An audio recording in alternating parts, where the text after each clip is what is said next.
વાવાઝોડાની આગાહી દરમિયાન મોટા બેનર હટાવવાની અને કામદારોને રજાની અપીલ। રિપોર્ટ બાય કરણ વાઘેલા, ભુજ। જય હિન્દ, નમસ્કાર।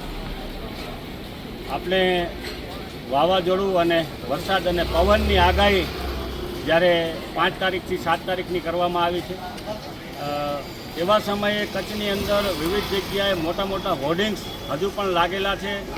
એટલે ડિઝાસ્ટર મેનેજમેન્ટ અને કલેક્ટરશ્રીને એક નમ્ર વિનંતી કરીએ છીએ કે તાત્કાલિક ધોરણે આ પવન વરસાદની આગાહી છે ત્યારે કોઈ પણ જાનહાનિ ન થાય, માનહાનિ ન થાય, એના પહેલાં આપ જલ્દીથી આ હોર્ડિંગ્સ બેનર જે છે એ ઉતારી લેવામાં આવે અને જે મોટી મોટી કંપનીઓ છે જ્યાં નુકસાન થવાની ભીતિ છે એવી કંપનીઓની અંદર પણ કામદારોને સુરક્ષિત જગ્યાએ ખસેડવામાં આવે અથવા તો એમને વ્યવસ્થા કરવામાં આવે અથવા એમની રજાઓ જાહેર કરવામાં આવે, જેથી કરીને આવનારા સમયમાં પવન અને વરસાદના કારણે કોઈ માલહાનિ કે જાનહાનિ ન થાય એ માટે આપણે સૌ પ્રયત્ન કરીએ અને સરકાર અને વહીવટી તંત્રને ખાસ અપીલ આપના માધ્યમથી હું કરવા માગું છું।